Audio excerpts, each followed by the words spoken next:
பார்க்குறேன். NS 160யோட engine இந்த engine ஒரே மாதிரி இருக்கா இல்லையான்னு நான் பார்த்துட்டு உங்களுக்கு சொல்கிறேன். 120 தாங்க டக்குன்னு அவ்வளோதான் போகுது. அதுக்கே ரொம்ப ஸ்ட்ரகிள் ஆகுது. அது மட்டும் இல்லைங்க, இந்த வண்டியில் 6 ஸ்பீட் கியர் தந்திருக்காங்க. நிறைய எக்ஸாஸ்ட் சவுண்டு உங்களுக்கு போட்டு காட்டுறேன் பாருங்கள். ஹலோ ஃபேமிலி, எல்லோரும் எப்படி இருக்கீங்க? நல்லா இருக்கீங்கன்னு நினைக்கிறேன். இன்றைக்கி ஒரு சூப்பரான விளாகுக்குள்ளே தாங்க வந்திருக்கோம். டியூக் 160 லான்ச் ஆகிருக்குன்னு நிறையா பேருக்கு தெரியும். அண்ட் அந்த வண்டியை தான் நம்ம இன்றைக்கி ரிவ்யூ எடுக்க வந்திருக்கோம். வாக்ரவுண்ட் வீடியோவாக தான் இருக்கும், ரைட் வீடியோவாக இருக்காதுன்னு நான் நினைக்கிறேன். பட் ரைட் பண்ண முடிஞ்சால் பண்ணலாம். அண்டு நம்ம சேனலில் மறக்காமல் இந்த மாதிரி ஒரு கண்டென்ட்லாம் பார்க்கணும், பைக் கண்டென்ட் பார்க்கணுன்னா மறக்காமல் சப்ஸ்கிரைப் பண்ணி லைக் பண்ணி ஷேர் பண்ணி விடுங்க. அப்போ தான் நிறைய பேத்துக்கு தெரியும். அண்டு வாங்க வீடியோக்குள்ளே போகலாம். ரொம்ப வண்டியை பற்றி இழுக்க நான் விரும்பல.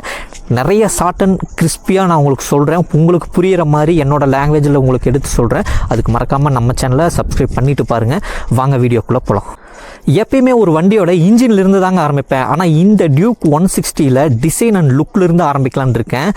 இது ஃபஸ்ட் டைம் நான் டிசைன் அண்ட் லுக்கில் நான் பற்றி பேசுகிறது. ஏன்னா இந்த வண்டி ஒரு டியூக் 200ஓட டிப்டாப் காப்பி மாதிரியே இருக்குங்க. சேம் சிமிலராக இருக்குது. பார்த்தீங்கன்னா உங்களுக்கு தெரியுதா? பின்னாடி இருக்க டெயில் லைட்லேருந்து ஃப்ரண்ட்டில் இருக்க LED லைட் முடி அத்தனை இங்கே பாருங்கள். இதெல்லாம் அப்படியே டியூக் 200 மாதிரியே தாங்க இருக்குது. சேம் அதான் இந்த வண்டி ஃப்ரண்ட்லேருந்து இப்படி பார்த்தா எல்லோரும் என்ன நினைப்பாங்க, டியூக் 200ன்னு நினச்சிப்பாங்க. இன்னொன்று என்னென்னா, டியூக் 200ல் வர சேம் கலர் ஆப்ஷனும் இதுலேயும் இருக்குதுங்க. இதுலேயும் இந்த கலர் வந்துட்டு பார்த்திங்கன்னா அட்லாண்டிக் ப்ளூ அப்படின்னு சொல்லுவாங்க. அதாவது இந்த பேனல் அண்டு ஃப்ரண்ட் மர்கார்டில் ப்ளூ இருக்குது, டேங்க்கில் ஒயிட் இருக்குது, பேக்கில் வந்துட்டு கிராப் ரயில் பக்கம்லாம் ஒயிட் இருக்குது. அண்ட் இதில் வந்துட்டு இன்னொரு 2 கலர் ஆப்ஷன் இருக்குது. 3 கலர் ஆப்ஷன் டோட்டலாக. அண்ட் இது வந்துட்டு அட்லாண்டிக் ப்ளூம்பாங்க. இன்னொன்று கிரே இருக்குது, இன்னொன்று வந்துட்டு பார்த்திங்கன்னா ஆரஞ்சு இருக்குது. ஸோ 3 கலர் ஆப்ஷனில் தராங்க. ஓகே, கலர் வந்துட்டு இந்த கலர் ஒரு மாதிரி தான் இருக்குது. And grey and orange colour சூப்பராக இருக்குங்க. அந்த வண்டி எனக்கு வந்துட்டு இப்போ ரிவ்யூ கிடைக்கல. ஸோ அது கிடைச்சா நான் உங்களுக்கு அந்த கலரும் நான் போடுறேன். இல்லை ஷோரூமில் அந்த கலர் நின்றுட்டு இருந்ததுன்னா அந்த கலர் உங்களுக்கு ஆட் பண்ணுறேன். எப்படி இருக்குன்னு பாருங்கள். ஓகேங்க, இந்த வண்டியோட லுக்கை பார்த்துருப்பீங்க. சேம் டியூக் 200 மாதிரி தான் இருக்கும். அண்ட் இந்த வண்டியோட இன்ஜின் பார்த்தலாம் எப்படின்ட்டு. ஏன்னா இந்த இன்ஜினை பற்றி நான் நிறையா பேச வேண்டியது இருக்குது. ஸோ வாங்க இன்ஜின் டாபிக்குள்ளே போயிடலாம். அண்ட் இந்த வண்டியோட இன்ஜினுங்க, இது வந்து ஒரு LC4C இன்ஜின் நிறையா பேர் நினச்சிட்டு இருக்காங்க. ஆனால் இது LC4C இல்லை. இது வந்து டிப்பிக்கல் 160 KTMோட 160 இன்ஜின்னு நான் நினைக்கிறேன். ஏன்னா KTMகிட்ட 160 இன்ஜினே இல்லைங்க. 125 இருக்குது, 200 இருக்குது, 250 இருக்குது, 390 இருக்குது, 790 உங்களுக்கு தெரியும். அந்த மாதிரி நிறையா இன்ஜின்ஸ் இருக்குது. அவங்ககிட்ட 160 இன்ஜினே இல்லை. ஆனால் எனக்கு என்ன டவுட்டாக இருக்குன்னா, இது வந்துட்டு ஒரு வேளை பல்சரோட NSோட 160 இன்ஜினாக இருக்குமோ அப்படின்னு ஒரு சின்ன டவுட் இருக்குது. பட் என்னென்னு கரெக்டாக எனக்கு தெரில. அது நம்ம இந்த வண்டியை ஓட்டி பார்த்தா தான் நமக்கு தெரியும் எப்படி இருக்குது என்னன்ட்டு. ஏன்னா இந்த வண்டிக்கோசரமே இந்த இன்ஜின் தயாரிச்சிருப்பாங்களா இல்லைன்னா NS 160யோட இன்ஜின் இதுக்கு போட்டிருப்பாங்களான்னு சின்ன ஒரு டவுட் இருக்குங்க. பட் அந்த டவுட் எனக்கு தெரில, கரெக்டாக எப்படின்னு எனக்கு தெரில. அண்ட் தெரிஞ்சவங்க மறக்காமல் கமெண்ட் செக்ஷனில் கமெண்ட் பண்ணுங்கள்.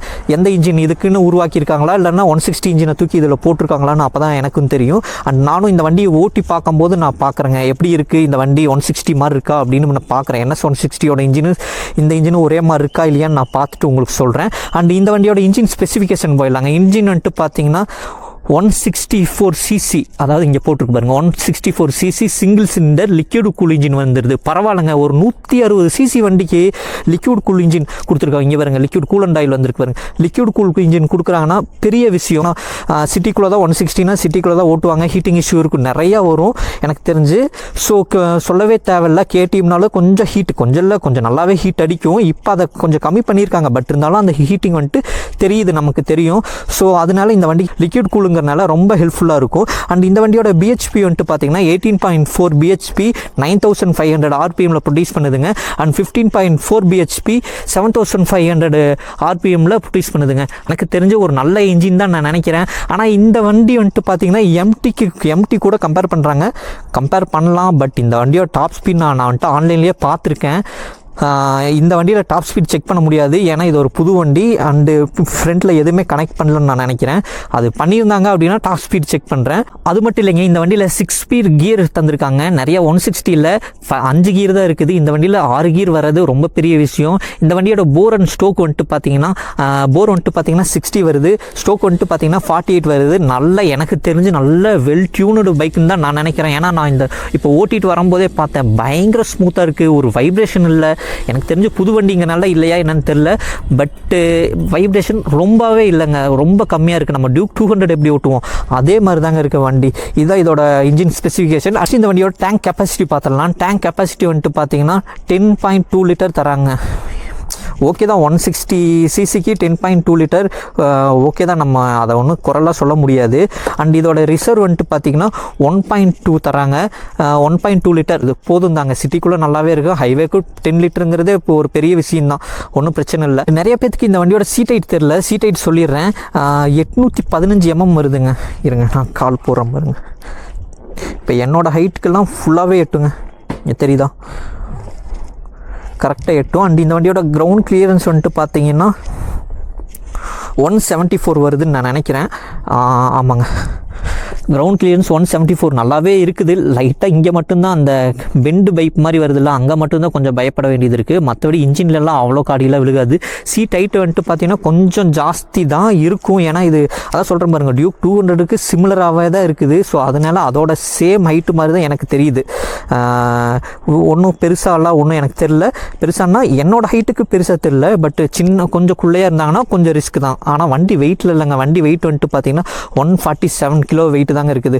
ரொம்ப கம்மியான வெயிட்டுங்க எனக்கு தெரிஞ்சு. இங்கே பாருங்கள், ஒத்த கையில் தூக்கிடலாம், தெரியுதுங்களா, ரொம்ப கம்மியான வெயிட்டு தான். ஒன்றும் பிரச்சனையே இல்லை. சிட்டிக்குள்ளெல்லாம் பயங்கரமாக கட்டடிச்சு ஓட்டிகிட்டு போயிட்டே இருக்கலாம். என்ன இந்த வண்டியோட டாப் எண்டு தான் கொஞ்சம் நல்லா இருக்காதுன்னு நான் நினைக்கிறேன். ஏன்னா பைட்டு எல்லாமே சூப்பராக இருந்தது. பார்க்கலாங்க, இந்த வண்டி ஓட்ட முடிஞ்சால் நான் ஓட்டி காட்டுறேன், அப்போ இதோட பவர் எப்படி இருக்குன்னு நான் காட்டுறேன். அண்ட் இந்த செல்லக்குட்டியோட ஃப்ரண்ட் டயர் அண்ட் டிஸ்க்கு பார்த்துடலாம். அண்ட் ரெண்டுக்குமே நான் சொல்கிறேன், ஃப்ரண்ட் டயர் வந்துட்டு பார்த்தீங்கன்னா 110/70 தராங்க. அண்ட் டிஸ்க் சைஸ் வந்துட்டு பார்த்தீங்கன்னா 320 mm வருது. ஒன் ஆஃப் த பெரிய டிஸ்க்குன்னே நான் சொல்லுவேன். சூப்பராக பைட்டிங் இருக்கும், சொல்லவே தேவையில்லைங்க. கேடிஎம்மில் ஃப்ரண்ட் பிரேக்கு ஆசமாக இருக்கும். அண்ட் பேக் டயர் வந்துட்டு பார்த்தீங்கன்னா 140/60 ரேஞ்சில் தராங்க. அண்ட் இதில் வந்துட்டு டிஸ்க் சைஸ் 230 mm தராங்க. ஓகே தான். அண்ட் டயர் பிராண்ட் என்ன தராங்கன்னு பார்த்தீங்கன்னா எம்ஆர்எஃப்ங்க, தெரியுதுங்களா, எம்ஆர்எஃப் தான். கொஞ்சம் உழப்பல். எம்சி கொடுத்துட்டு இருந்தாங்க முன்னாடி, எனக்கு தெரிஞ்ச ஒரு 2 வருஷம் 1.5 வருஷம் முன்னாடி நம்ம 390 எடுக்கும்போது எம்சி தான் கொடுத்தாங்க. பட் இந்த வண்டியில் எம்ஆர்எஃப் தான் தராங்க. அது கொஞ்சம் கார்னரிங்கில் கொஞ்சம் உழப்பலாக இருக்கும், மற்றபடி எந்த ஒரு ப்ராப்ளமும் இருக்காதுங்க. நல்லா நம்ம இந்தியன் கண்டிஷனுக்கு, இந்தியன் ரோட் கண்டிஷனுக்கு நல்லா அடியில் தாங்கும், அதெல்லாம் தப்பே சொல்ல மாட்டேன். அண்ட் இந்த கார்னரிங் கொஞ்சம் ஒரு கான்ஃபிடென்ஸ் இருக்காது இந்த டயரில், அது மட்டும்தான் ப்ராப்ளம். மற்றபடி இந்த வண்டியில் எந்த ஒரு ப்ராப்ளமும் இல்லைங்க. அண்ட் ஒரு முக்கியமான விஷயம், டயர் செக்ஷனை பற்றி சொல்ல மறந்துட்டேன்.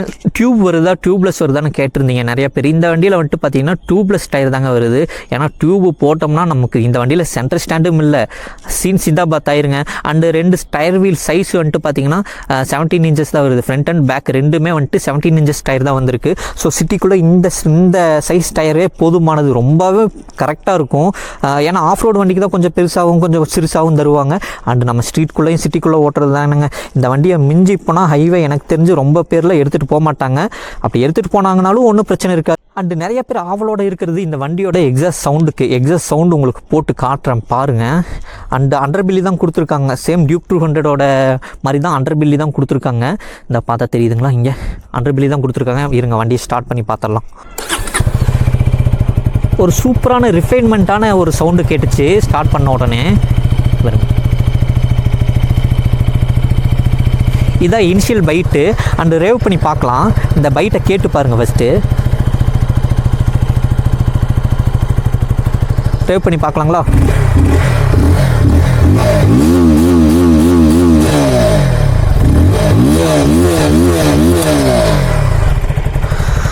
அண்ட் இந்த அண்டர்பில்லி எதுக்கு கொடுத்துருக்காங்கன்னு எனக்கு தெரில.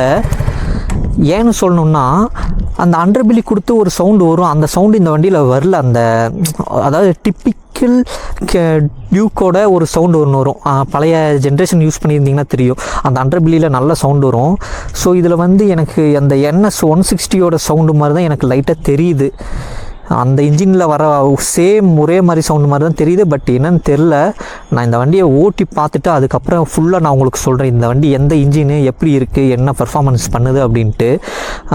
ஓகே தாங்க, சவுண்டு நல்லா தான் இருக்குது. 160 இன்ஜினுக்கு போதுமானது தான். அண்ட் இன்னும் கொஞ்சம் நல்லா டியூன் பண்ணி கொடுத்துருக்கலாம். சவுண்டு கொஞ்சம் நல்லா அந்த ஒரு மாதிரி கொடுப்பாங்க. அது நிறையா பேர் வின்டேஜ் KTM லவர்ஸ்க்கு நிறையா பேத்துக்கு அது தெரிஞ்சிருக்கும். அண்டர்பில்லினா எப்படி இருக்கும், அண்டர்பில்லியோட சவுண்ட் எப்படி இருக்கும் அப்படின்ட்டு நிறைய பேத்துக்கு தெரிஞ்சிருக்கும். இன்னொன்று என்னென்னா, இந்த கேத்தலிட்டிக் கன்வெர்ட்ரு, இந்த கண்டது கடிதுன்ட்டு நாம்ஸ் படி நிறையா மாற்றிட்டாங்களா, அதுவும் ஒன்றுங்க இந்த சவுண்டை கெடுத்து விட்டுரும்.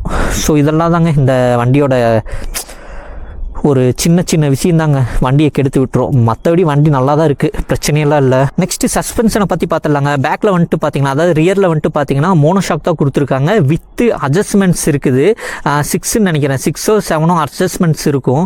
ஸோ உங்களுக்கு அது பிரச்சனை இல்லை. மோனோஷாக்னால என்ன பிரச்சனைனா கொஞ்சம் ஸ்டிஃபாக இருக்கும். சில வண்டியில் வந்துட்டு பார்த்தீங்கன்னா ஸ்மூத்தாக இருக்கும், சாஃப்டாக இருக்கும். இந்த வண்டியில் கொஞ்சம் ஸ்டிஃபாக தான் இருக்குது. இன்னொன்று இந்த மோனோஷாக்னால சென்டர் ஆஃப் கிராவிட்டி ஈவனாக இருக்குங்க, ஸ்ட்ரைட்டாக டிஸ்ட்ரிபியூட் பண்ணும். ஸோ அதுவும் இந்த வண்டியில் இது ஒரு பெனிஃபிட்டு. இது வந்து நிறையா வண்டியில் கொடுத்துட்ருக்காங்க மோனோஷாக்கு. அண்ட் ஃப்ரண்ட்டில் நார்மலாக கேடிஎம் டிப்பிக்கல் அதே சஸ்பென்ஷன் தாங்க கொடுக்க போகிறாங்க, வேறு எந்த ஒரு மாற்றமும் இல்லை. இந்த முக்கியமான ஒரு இது சொல்ல மறந்துட்டேங்க, இந்த கிளச்சு இந்த வண்டியில் இல்லைங்க. ஸ்லிப்பர் கிளச்சும் இல்லை, குயிக் ஷிஃப்டரும் இந்த வண்டியில் இல்லை. இது ரெண்டும் ஒரு கொடுத்துருக்கலாம். ஏன்னா இதோட ப்ரைஸ் வந்துட்டு பார்த்தீங்கன்னா 220 வருது. 220க்கு இந்த வண்டிக்கு கொடுத்துருக்கலாம், பட் கொடுக்கல. என்னன்னு தெரியல. நெக்ஸ்ட் அப்கிரேட் ஏதாவது பண்ணுவாங்களான்னு நான் பார்க்கலாங்க. எனக்கு தெரிஞ்ச உடனே ஒரு 2 வருஷம் இந்த வண்டியை வச்சு இழுத்துருவாங்க. இதுக்கப்புறம் இவங்க அப்கிரேட் பண்ணி கொடுத்து என்ன பிரயோஜனம்? ஏன்னா இந்த வண்டியை வந்துட்டு டாப் ஸ்பீடு பார்க்குறேன் 124 120 தாங்க, டக்குன்னு அவ்வளோதான் போகுது. அதுக்கே ரொம்ப ஸ்ட்ரகிள் ஆகுது. ஏன்னா இந்த வண்டியை வந்துட்டு எம்டிக்கு காம்படிட்டராக தான் கொடுத்துருந்தாங்க. ஆனால் எம்டிக்கு டஃப் தருமான்னு கேட்டால் எனக்கு தெரிஞ்சு டஃப்பே தராதுங்க. ஏன்னா எம்டி அசால்ட்டாக 145 போகுங்க. என் ஃப்ரெண்டோட வண்டியில் 150 அடிச்சிருக்கான், 147 போயிருக்கு. ஸோ அந்த மாதிரி போகிற வண்டியெலாம் இருக்குது. ஓகே தான். நம்ம இந்த வண்டி யார் வாங்குவாங்கன்னா காலேஜ் ஸ்டூடெண்ட்ஸ் வாங்குவாங்க. அண்டு கேடிஎம்னா உயிர் அப்படின்னு கொடுப்பாங்க தெரியுங்களா, அவங்க கண்ணை மூடிட்டு வாங்குறதுக்கு வாய்ப்பு இருக்குது. மற்றபடி ஒரு விவரம் தெரிஞ்ச பையங்க இது வாங்கி ஓட்ட மாட்டாங்க. ஓகே தான். ஆனால் 220ங்கிறது ப்ரைஸ் கொஞ்சம் ஓவர் தான். 160 சிசிக்கு ஒரு 2,20,000 கொஞ்சம் அதிகம் தான் எனக்கு தெரிஞ்சு. மற்றபடி எதுவுமே இல்லைங்க. ஏன்னா இதே ப்ரைஸில் வந்துட்டு MT-15 இருக்குது, ஸ்லிப்பர் கிளச்சு, குயிக் ஷிஃப்டர் எல்லாமே தர்றாங்க. ஸோ இந்த வண்டியில் அது 2 இல்லை. அது மட்டும் இல்லாமல் டாப் எண்டு இது கொஞ்சம் கம்மியாக தான் போகுது, அது டாப் எண்டு நல்லா போகும். ஸோ இது 2 பற்றி ரிவ்யூ நான் நிறையா போடுறேன், பின்னாடி வீடியோவில் போடுறேன். 2 பைக்கை நிப்பாட்டி போடுறேன். நம்மகிட்ட MT-15 இருக்குது. ஸோ இதாங்க வண்டியோட ஃபுல் ரிவ்யூ. அண்ட் பிடிச்சிருந்தால் மறக்காமல் நம்ம சேனலை லைக் பண்ணுங்கள், ஷேர் பண்ணுங்கள், நிறையா பேத்துக்கு பரப்பி விடுங்க, நம்ம சேனல் நிறையா பேத்துக்கு தெரியட்டும். அண்டு இதே மாதிரி ஒரு நெக்ஸ்ட் வீடியோவில் பார்க்கலாம். டாட்டா, பாய் பாய்.